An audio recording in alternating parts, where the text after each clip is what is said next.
I often get asked on the channel when I review an aircraft, what transmitter will bind with this? And the answer is usually always just the transmitter that it comes with. The reason for this is annoying. Since 2.4 GHz came out, it is a digital signal and therefore any aircraft can have its own unique protocol. A protocol is just the way the transmitter and receiver talk to each other by using a unique digital signal. It's good in one sense, because we can have lots of aircraft flying on the 2.4 band at the same time, but it's annoying because each aircraft has to have its own transmitter. If you are big into the hobby like me, then you will have what can only be described as a transmitter bin. Check out my collection. This wasn't the case in the olden days when we used 35 or 72 MHz, as the signal was analog. As long as you kept the brand the same, then the receiver would talk to any transmitter. In some cases, even different brands would work with each other. When 35 MHz was about, there was only a couple of brands anyway, such as Futaba, Hi-Tech and JR. Not today though, and it seems that every manufacturer wants us to use their gear with their aircraft and nothing else. There is an option though. It's really the only system out there trying to combat this issue, surprisingly, and manufacturers, please take note of this. The first company to release a universal transmitter that can connect to any protocol would sell out indefinitely. This is most likely an unrealistic wish, but I want to put it out there because quite frankly it's become a big mess. Until then, we have something called Deviation TX. It is a fairly underground bit of hacked firmware that we can put onto the Walk-Era range of transmitters. The transmitters supported are the Walk-Era Devo 7E, 6S, 8S, 10 and 12S. You can find more information if you visit the website Deviationtx.com. There is a wealth of knowledge and some very friendly people who are a lot more knowledgeable than myself on the subject. It isn't straightforward though. In fact, I'd go as far to say that it is a really difficult modification. To date, I would say it's the most difficult mod I have actually performed. You need some good soldering skills and a lot of patience. It's not really a cheap mod either, but I'm going to try and keep it as cheap as possible. So therefore, I'm going to be using the Devo 7E. It is perfect for what I need, which is small, compact, but importantly, really high quality. It costs around 38 GBP, and out of the box it is designed for the Walk-Era products. From standard, it uses DSM2, which is the closest this hobby gets to a standardized protocol. For example, the Spectrum transmitter series uses this protocol, which is compatible with a variety of RTF aircraft, despite it being quite an outdated protocol these days. A lot of the custom boards as well, such as the Alienware, use it as well. Before we go down the rabbit hole though, let me show you what this thing can actually do. Here is the finished mod. Let's see if we can bind it to a bunch of aircraft I have reviewed previously on the channel. First up we have the Hubsan X4.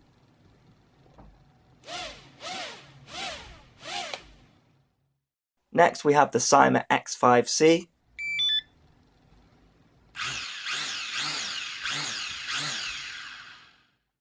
The Eachine X6,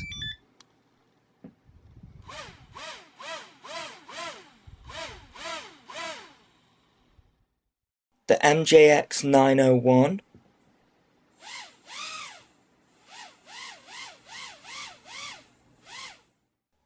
now the WL Toys V686,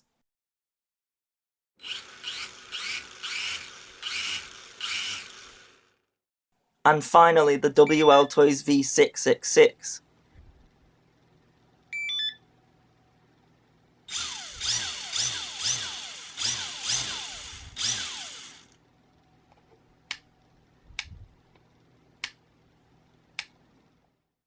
You get the gist. In fact, if you look on the Deviation website, there's a list of all officially supported aircraft. There's also a test build section where protocols are in progress of being hacked. This doesn't include all aircraft though, so bear that in mind. The clever hackers at Deviation TX are always adding new protocols though, and you can even request a protocol to be hacked if it's a popular model. How easy is it to hack these protocols, you're probably asking? Well, the short answer is not very. You need a logical analyzer soldered to the transmitter's circuitry, and I'm not going to get into that in this video. but let's break it down a bit more into an understandable format. On the 2.4 band, manufacturers are using 4 to 5 different types of chips in the transmitters to connect to the receivers or bind. These are the CYRF6936 for DSM2, which comes standard on all of the supported Devo transmitters, the A7105 chip, which is used in the Hubsan aircraft as well as others. The most popular chip seems to be the NRF24L01, used by WL Toys for example. The less popular CC2500, used with the Frsky systems. The Deviation guys are currently working on a way to have all of these chips available in what they are calling a multi-module. At present, this is possible to make from a DIY point of view, but it requires programming and for now it is out of my depth. What we can do though is have 3 of these chips working with our transmitter with a bit of soldering. Be warned though, it is so fiddly and just on the limit of my soldering skills. If at this point you have decided no, this is too much for me, then I don't blame you. In fact, I myself have been avoiding this for quite some time. You of course are going to need one of the Devo transmitters. As mentioned before, I'm using the cheapest compatible one, which is the Devo 7E. The 7E comes with an AA battery adapter. I would strongly recommend buying the lipo available for the 7E. I got mine off eBay. It fits really nice and snug in the battery compartment and also connects via a JST connector. You will need your chosen modules. If you're not sure which you need, then check the supported model list. For me, the models I have mostly use the A7105 chip for the Hubsan and the NRF24L01 for the WL Toys and SIMA protocols. These can both be bought off Banggood. For the NRF24L01, I have bought the version that allows us to simply connect an antenna to it without any soldering. This brings me on to the RPSMA connectors. As we are using 3 chips, we will need 3 separate RPSMA connectors. I'm getting these from Banggood. We will also need 3 RPSMA 2.4 gig antennas from Banggood. Now you don't have to do this antenna mod, you can just leave the antennas inside. However, I'm going to want to connect a Wi-Fi booster to this, so that's why I'm doing this mod, and it looks pretty cool I think as well. Now sorry to go a bit complex on you, but the stock DSM2 chip CYRF6936 that comes with the Devo 7E has had its power limited. It only outputs 7 milliwatts. This is pretty low compared to the Devo 8S, which outputs 100 milliwatts of power from standard. If you don't plan to use this mod for DSM2, then you don't need to do anything. However, if you do, we have a bit of a dilemma. There is a mod you can do to the stock chip, but I really wouldn't recommend it. It involves desoldering the RF shield, then adding a short to a microscopic diode on the circuit board, or removing the diode with a soldering iron. Unless you have uber soldering skills and a magnifying glass, I would strongly advise against trying this. Instead, you can actually buy the Devo 8S module and desolder the stock module and put it in its place. It is still a difficult job though. Don't get me wrong, but it's easier than modifying the stock chip in my opinion. You are going to need some liquid electrical tape. It's not totally necessary, but it made the job a lot easier for me. You will need drill bits to make the cutouts to house the RPSMA connectors. I also used a socket set to screw those in. You will need a soldering iron and solder of course. I use leaded 6040 as per my previous videos. You will need some 28 gauge wire to redirect the connections too. I used a handsaw to saw off the top of the stock antenna to add the RPSMA adapter for the DSM2 module. Hopefully you will already have a saw lying around. I think Walkera really don't want us to mess around with this transmitter. They have covered up the screw holes with these premium feeling hand grips. You can remove them with a bit of force. They use Allen key screws on the back, and we also have a warranty sticker, which we are definitely going to void with this mod, so be aware of that. So to do the antenna mod, you just want to saw off the top here. That used to sit on there like that, and then file it off. And then take your RPSMA connector and feed it underneath there.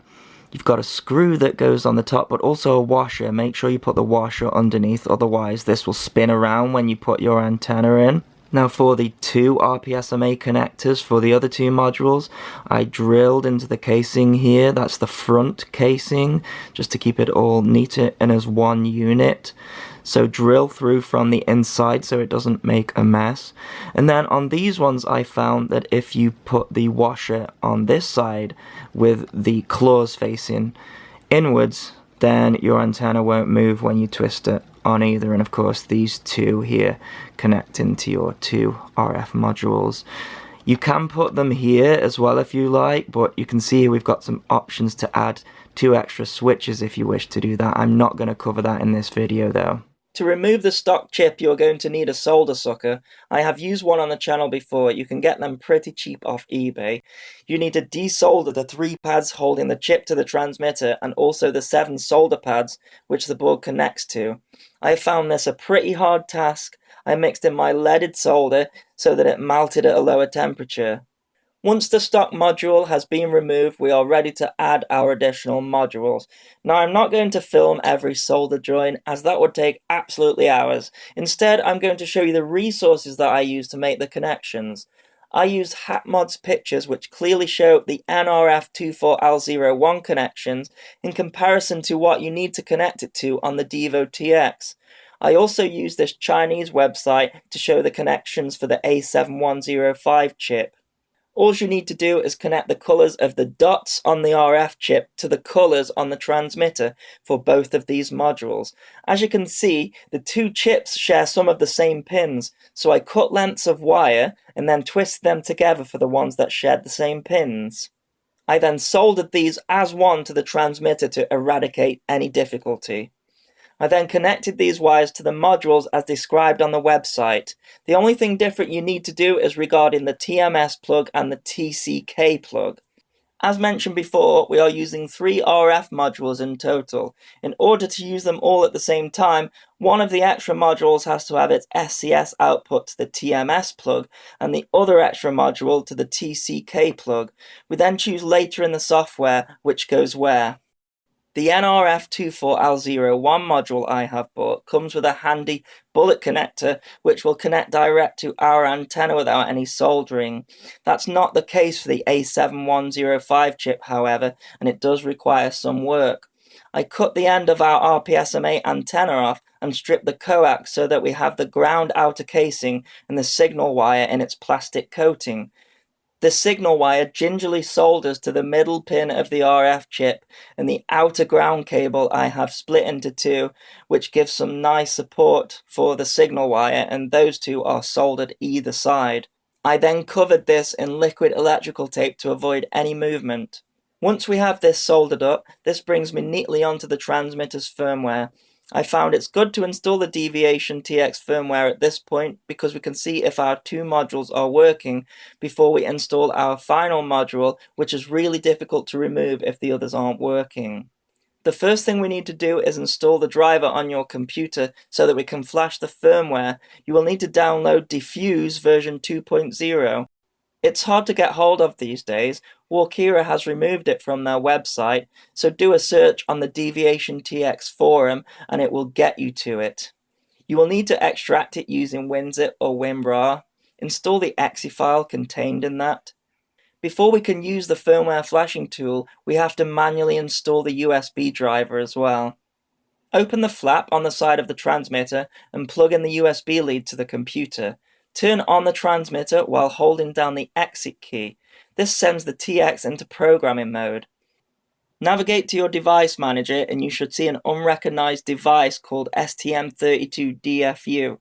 Right click on it and then press Update Driver. Select Have Disk and locate to your Program Files folder and then Deviation Upgrade Tools folder. Now we can go into the driver folder and select the INF file. We need to press Open and then press OK.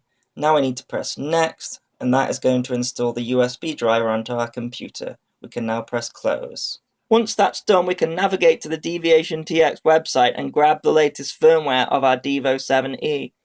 Again, it downloads as a zip file, so you will need software to extract it. We then navigate to the Defuse utility folder and open up the firmware upgrader. With our transmitter still in programming mode, the software should recognize the transmitter. Now hit the Browse button and navigate to our firmware folder downloaded from the Deviation TX website and then select the DFU file. We now need to press upgrade and the software will delete the current firmware and update to Deviation TX. Once that's done, we can press quit. At this point, we can also turn off the transmitter, leaving the USB lead in. We want to turn it back on, but this time holding the Enter key. Now onto the computer, we will be presented with a format screen. Format it with all the default settings. We should now have a 2 MB removable disk showing on our computer. We want to copy over the contents of the zip file downloaded from the Deviationtx forum, minus the DFU and zip file that is also contained in it. So I'm going to hit Control and unselect those two, then right click and press copy. Now I'm going to navigate to that removable drive and paste the contents into there. That can take a while, don't worry about that. We now need to download a piece of software called Notepad++ for us to edit the hardware.ini file which is contained in that removable drive that we have created. This is so we can turn on our RF modules that we have added. We can right click on the ini file and edit with Notepad++. Now we have lines of code. This looks fun, right? Any option that is disabled is annotated with a semicolon before it. To enable that function, we just delete the semicolon. So to enable our two modules, we want to delete the semicolon before enable A7105, has _PA A7105, enable NRF24AL01, and has _PA NRF24AL01. We are not done there though. Due to the way I connected the modules up to the TMS and TCK ports, we want to edit A7105 to A13 and NRF24AL01 to A14. This is so our TX knows which modules are connected to which pin, so we can use them both at the same time. We can hit save on there, and if I have done everything right, the TX should boot up. It will give us an error though at first, saying that it is missing the CYRF6936 chip. That's because of course I haven't added it yet. You can press the exit button and you will get past that error. Next, I'm going to have to change the default transmitter mode. That won't be a problem for most people as everyone's flying mode 2 anyway. But in my case, I'm using mode 1. It will give me a channel error at first because the default is set to mode 2, so my throttle is in the wrong position.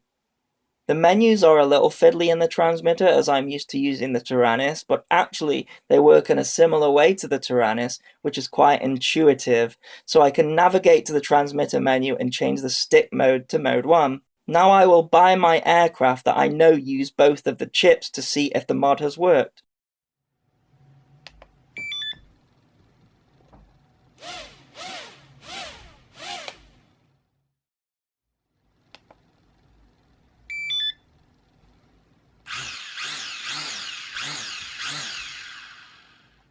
So while I'm here, I might as well take you through the buttons and the menu screens so that you know how to bind to your first aircraft. So this is the main screen that boots up. We've got the model icon here. We've got trim indicators here, and also if we move the throttle, you could see there that we've got the percentage there. And we've got the model name, the model icon which we can change, and then we have got the battery voltage and also the power that we are currently outputting on the selected module. So we've got the enter button here, and this takes us into the menu. Then these two buttons here navigate up and down. So let's say we want to go into the model menu and model setup. So this is where you would create your model. You can see here we can navigate up and down, and then we can enter into there and change the name of the model if we like. I'm going to press exit because I'm just leaving it for now. Then if I scroll all the way down, you can see here we have got the binding options. Now these are the protocols here, so we then use these buttons to cycle through those. Now when you first get this, it seems like there's not that many protocols, but what you have to do is once you have selected the protocol, you press enter, and then you've got all of the aircraft that are within that protocol. So this is quite a popular one, YD717. So if we press enter on there, you can see now we can change through all the different aircraft that come under that protocol. So the aircraft aren't all listed initially. You have to find the protocol that that particular aircraft uses by using the spreadsheet on the website that shows all the supported aircraft, and then it will tell you which of the protocols you need to go into and select to bind to that aircraft. There are lots of things that you can change. I won't go into everything now, but of course you can change the power output of the transmitter. We've got various mixers, configurations and timers, and we've also got lots of options on the transmitter as well. So we've got a channel monitor there, you can see. Remove the sticks there. Telemetry monitor, so some of these aircraft support telemetry, so you can set that up. I won't go into that. We've got a range test as well. If we go into the transmitter config screen, we can change all sorts of things. So we've got the vibration, so there's a little motor in this thing that vibrates. You can change that. Power on alarm, alert, change the backlight, which I have changed so that we can do this video. All sorts of settings, the kind of settings that you would expect to see in the Tyrannus. A lot of them are on this, so that's really cool. Now that I can see both of my modules are working, I'm going to apply liquid electrical tape to the pins, leaving the top pins of the board half exposed so we can add our Devo 8S module to it. It takes 24 hours to cure, so be patient. Once that's done, I shall move on to the mod known as the Devo S mod to give us that full range for the DSM-2 protocol. Using the HacksMod's website for reference, we can match the colour pins to that of the transmitter, and as I use liquid tape to secure in the two other modules, I can safely solder in the 7 wires to the DSM-2 module. I'm not being conservative when I say that this is an extremely tricky job. This is not for the faint-hearted at all. The pins are so close together and bridging could destroy the entire mod. It's very stressful. Once that is done, I connected the back of the transmitter up without screwing it back in to see if I got any module errors when I power the transmitter up. Success! All 3 of the modules are working. It's time to liquid tape everything before anything gets knocked. I use 3M double-sided tape to secure the modules into place. I've never seen anything built quite as well as this transmitter. I mean, the quality is just so premium and amazing. It's not something I'm used to seeing, to be honest. Now, the power unit is built into all the same panel. This is the back panel. It's just amazing. Now, I've removed this little charging connector here. So we've got the charging connector, then here we've got the trainer port, and those connect both into the transmitter. But we have this little flap at the top here, and then I can feed a JST connector through here, and that can power my Wi-Fi module on the top, which is just fantastic. So I have disconnected the charger module here, and then I can access these pins underneath, which is going to give me voltage out. Then I can put that back in there, feed the JST connector out the back, and up to my antennas, where I can place a Wi-Fi booster. Brilliant. That's got it. So the JST connector goes up there, out the back, and off to the Wi-Fi booster. Or tuck it back in if you don't need it. Now all that's left to do is use the Allen keys to screw the back on, and I'm good to go. So here is the finished mod, including the Wi-Fi booster. You'll need to move the Wi-Fi booster to the antenna that is active on that particular RF module. The 2 other RF modules will not be in use when the one you are using is, which is a good thing. So there you go, that is my Devo TX mod. Quite intense, I think you will agree. If you are still watching this, thanks for your support. Please continue to subscribe. Cheers.